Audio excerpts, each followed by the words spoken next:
అందరికీ నమస్కారం.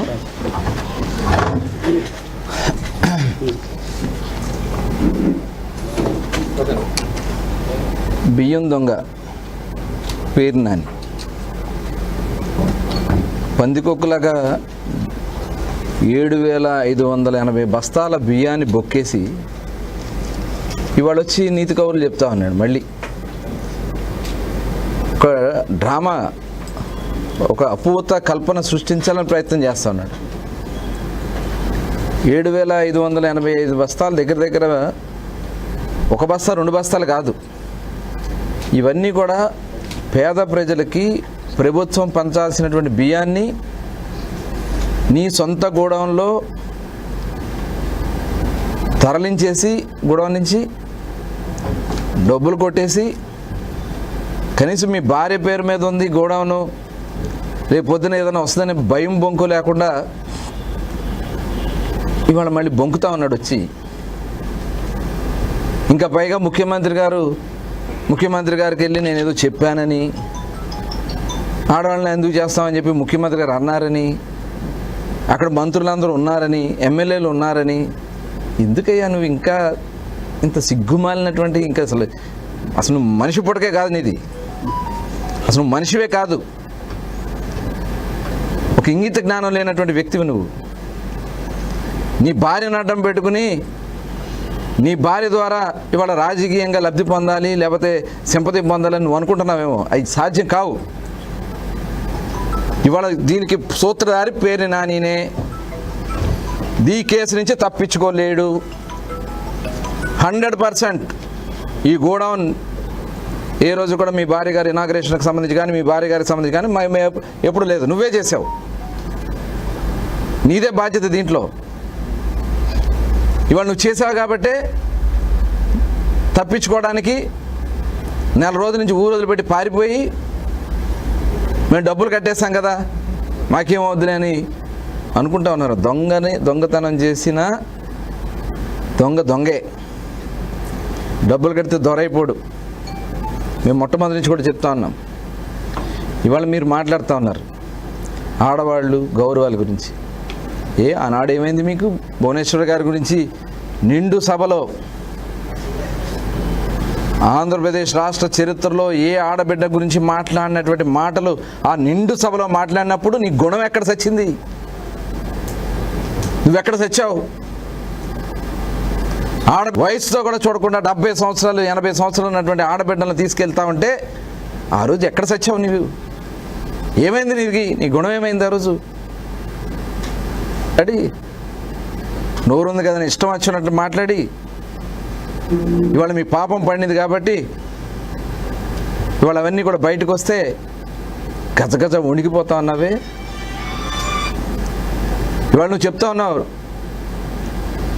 పేరు పెట్టారు, మా మేనేజర్కి నాకేం సంబంధం లేదు, పేరుకే మేము మేనేజర్దే అని చెప్పి తోసేస్తున్నావు మేనేజర్ మీదకి. ఏప్రిల్లో జరిగిందని నువ్వే చెప్తా ఉన్నావు. ఇవాళ మీ మేనేజర్ నాకు సంబంధం లేదని అంటున్నావు. లేదు, మేనేజర్ని తీసుకొచ్చి కొడితే ఆయనతో బలవంతంగా మా పేర్లు చెప్పిస్తా ప్రయత్నం చేస్తున్నారంట. నువ్వు చేసిన పని అది.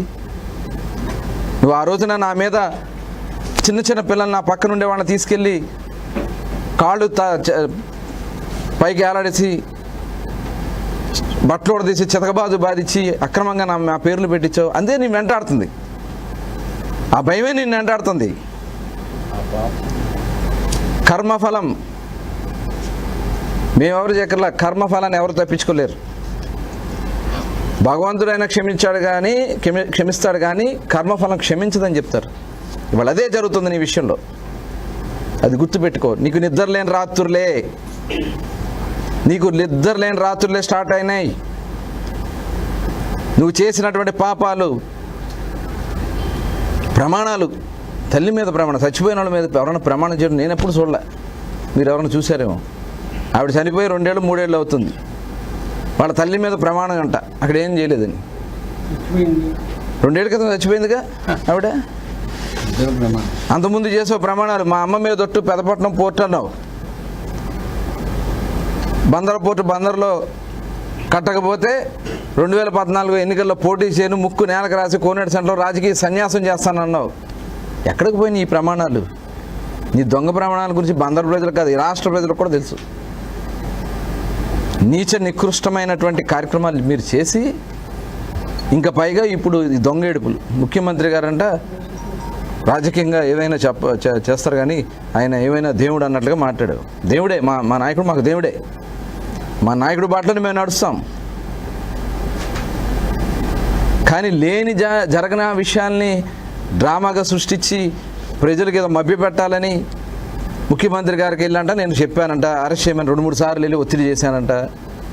ముఖ్యమంత్రి గారేమో లేదు అని చెప్పి ఆయన నన్ను కేకలేశారంట. ఏంది ఇది? ఇంత నీచానికి దిగుతావు నువ్వు?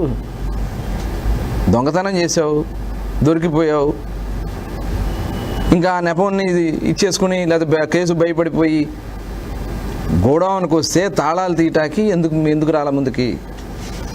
ఫస్ట్ రోజు విజిలెన్స్ వాళ్ళు వచ్చారు. నువ్వే తప్పు చేయకపోతే విజిలెన్స్ వాళ్ళు వచ్చినప్పుడు మీరు ఎందుకని తాళాలు తీలా? ఆ నెక్స్ట్ డే సివిల్ సప్లైస్ వాళ్ళు వస్తే మీ మనుషులు పంపించి, మీ లాయర్లు పంపించి సాయంత్రం లైట్ ఫెయిల్ అయ్యే వరకు కూడా తీయడానికి వీలు లేకుండా మాట్లాడుతూ ఉంటే అప్పుడు మ్యాజిస్ట్రేట్ పవర్స్తో జేసీ గారు తాళాలు బద్దలు కొట్టించి మొత్తం కౌంట్ చేస్తే మొదటి విడతలో దాదాపు 1850 క్వింటాల్స్ డిఫరెన్స్ వచ్చింది. మళ్ళీ రెండోసారి కౌంట్ చేస్తే దాదాపు 2800 దగ్గర క్వింటాల్స్ డిఫరెన్స్ వచ్చింది.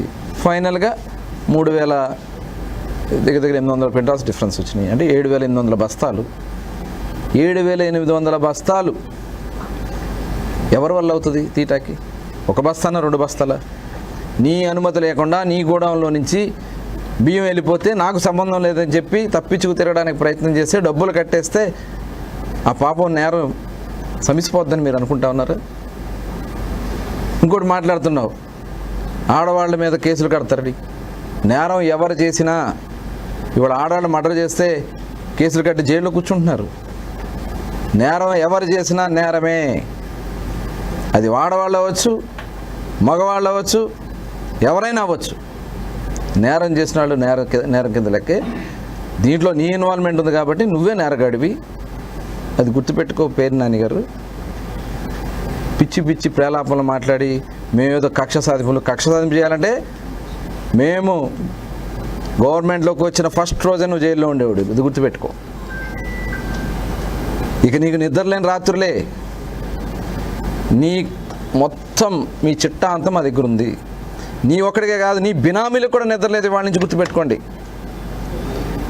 నీ బినామీలు వాళ్ళ రిజిస్టర్ ఆఫీస్లో మళ్ళీ ఆ స్థలాలన్నీ అమ్మేయడానికి మీ ప్రయత్నాలు చేస్తున్నారు. మొత్తం కూడా చెకింగ్ జరుగుతుంది.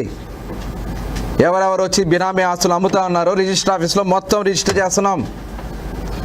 త్వరలోనే ఈడీ ఎంక్వైరీకి కూడా మీ మీద ఈడీ ఎంక్వైరీ కూడా మేము పెట్టించడం కూడా జరుగుతుంది. దొంగతనంగా దోచుకుని అక్రమంగా ప్రజలను మోసం చేసి పోర్ట్ ఏరియాలో అసైన్డ్ భూముల్ని బలవంతంగా వైట్ 100 రూపీ పేపర్ మీద రాయి చేసుకుని వాళ్ళతో ఇళ్ల స్థలాల భూములకి ఇచ్చింది వాస్తవం కదా. తక్కువ రేట్లు తీసుకుని దాదాపు 450 ఎకరాలు రైతుల్ని మోసం చేసి మధ్యలో ఉన్నటువంటి కాలువల్ని డొంకలకు కూడా ఆనాడు ఉన్నటువంటి ఎంఆర్ఓ సునీల్ని అడ్డం పెట్టుకుని ఆ భూములన్నీ కూడా మీ వాళ్ళ పేరు మీద రాయించుకున్నావు. అవన్నీ ఉన్నాయి. అదే కాదు, మట్టి పూడ్చడానికి ఎన్ఆర్జీఎస్ కింద తీసుకొచ్చి ఆనాడు ఎంపీడీఓగా ఉన్నటువంటి సూర్యనాన్ని అడ్డం పెట్టుకుని నువ్వు చేసినటువంటి దోపిడీ ఆ ఇళ్ల స్థలాల్లో ఎంక్వైరీకి జరుగుతూ ఉంది. ఇప్పుడు ఆ రోజే చెప్పా, ఈ భూమండలంలో ఎక్కడ ఏ మూలున్నా ఆనాడు నీకు సహకరించి అక్రమాల్లో దోపిడీలో పాల్గొన్న ప్రతి ఒక్క ఉద్యోగస్తుడికి ఆ రోజు నేను చెప్పాం, ఎక్కడున్నా తప్పించుకోలేరని.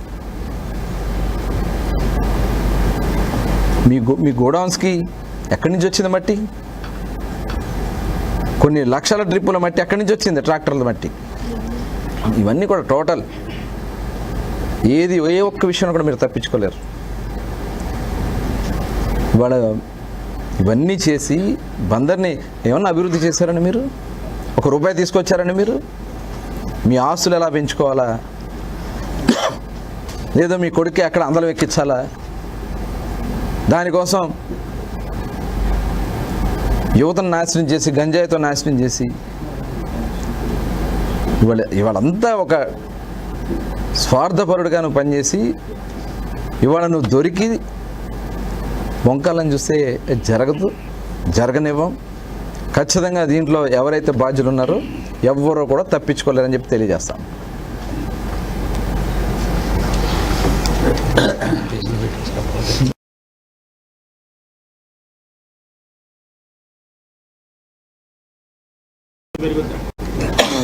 తవ్వే కొద్దీ అంటే పంది కుక్కలు కదా తీసుకెళ్ళి ఖచ్చితంగా ఉంది అధికారుల పాత్ర దీంట్లో. ఖచ్చితంగా అధికారుల పాత్ర 100% ఉంది. నేను ఫస్ట్ నుంచి కూడా చెప్తా ఉన్నా. ఎందుకంటే ఇన్స్పెక్షన్ చేయాలి, ప్రతి 6 నెలలకి ఇన్స్పెక్షన్ రిపోర్ట్స్ ఇవ్వాలి. ఇన్స్పెక్షన్ రిపోర్ట్స్ ఇచ్చినటువంటి అక్కడ డీటీని ఎవరు ఉంటారు, దానికి సంబంధించిన వాళ్ళు ఎప్పటికప్పుడు ఇన్ఫర్మేషన్ ఇవ్వాలి. దానికి సంబంధించినటువంటి అసిస్టెంట్ మేనేజర్ ఉంటారు, deputy manager, civil supplies DM ఉంటారు. వీళ్ళందరూ కూడా బాధ్యులే. దీని మీద పూర్తి స్థాయిలో సమగ్ర విచారణ జరుగుతుంది. ఎక్కడిక ఒక్క గింజ కూడా తేడా రావడానికి వీల్లేదు, ఒక్క గింజ కూడా దారి మళ్లించడానికి వీల్లేదు. అంత పకడ్బందీగా ఉంటుంది ఈ సిస్టమ్ అంతా. ఆ రోజు గోడౌన్స్ని, చిలకలపూడి గోడౌన్స్ని ముగించేసాడు. వాళ్ళు అమాయకులు కొన్ని సంవత్సరాలుగా పనిచేసుకున్నారు. హమాలీలు 300 మంది హమాలీలు అన్నమో రామచంద్ర అని చెప్పి అడుక్కున్నారు. ఇలా ఆయన ముందు నుంచి, అయ్యా మా కూడి పెట్టయ్యా, మా పని పోతుందని చెప్పి ఆయన ముందు అడిగితే వాళ్ళందరినీ కాదని చెప్పి ఆ గోడౌన్స్కి ఒక్క గింజ కూడా తోలకుండా మొత్తం ఆయన గోడౌన్స్కి డైవర్ట్ చేసుకుని అందులో మనుషుల్ని ఎవరు పెట్టుకున్నాడండి? ఇక్కడ లోకల్ వాళ్ళు అయితే మళ్ళీ లెక్కలన్నీ బయటకు వస్తాయని చెప్పి బీహార్ వాళ్ళని తీసుకొచ్చి పెట్టాడు. బీహార్ వాళ్ళకి తెలియదు కదా, ఏ ఊరు ఏంటో తెలియదు, బస్తా తీరా ఏరా అంటే వేస్తారు అంతే. ఆడ తీసుకొచ్చి పెట్టాడు బీహార్ వాళ్ళని. ఈయన రంకంతా బయటపడుతుంది కదా. అట్లాగే మన కరగ్రహారం గోడౌన్స్ వాళ్ళు కూడా పని లేక స్థానికులు పొట్టగొట్టి సంపాదించుకుని ఊరికి పోతాయి. ఎన్ని తప్పించుకోగలవా నువ్వు? ఏది కూడా నువ్వు తప్పించుకోలేవు. తప్పకుండా అందరూ ఊసురు తల్లి వాళ్ళు తగులుతుంది అంతే. 54 రోజులు పెట్టించావు నన్ను సంబంధం లేనటువంటి కేసులో. అక్రమంగా ఆనాడు పోలీసులతో పెట్టాను. నేను ఎక్కడ పోలీసుల మీద కానీ అడగండి, చెప్తా ఉన్నాడు ఏంటో గంజాయి పెట్టమని ఫోన్ వచ్చిందంట. ఇంతకంటే ఇంకేముంటుంది? లేకపోతే ఏం జరిగింది 10 నిమిషాలు ఫోన్ అంట. అంత నీకు నిద్రలేని రాత్రలే, గుర్తుపెట్టుకో. ఈ జనాల మీద బతుకున్న అలవాటే కదా. అప్పుడు ఇన్ని సంవత్సరాలు ఇవాడు మీకు వేరే వ్యాపారాలు లేవు.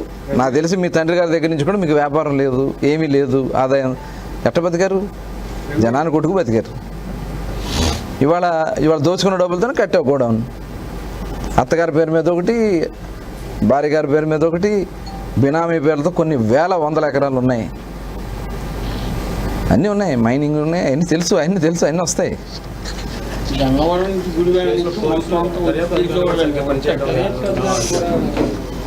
చేస్తారు. ఎవ్వరూ తప్పించుకోలేరు. దీంట్లో సాక్ష్యాలు ఎవరూ మార్చలేరు. వీళ్ళు కాకపోతే సిట్ వస్తుంది, సిట్ కాకపోతే విజిలెన్స్ వస్తుంది, విజిలెన్స్ కాకపోతే సిఐడి వస్తుంది, సిఐడి కాకపోతే ఈడీ వస్తుంది.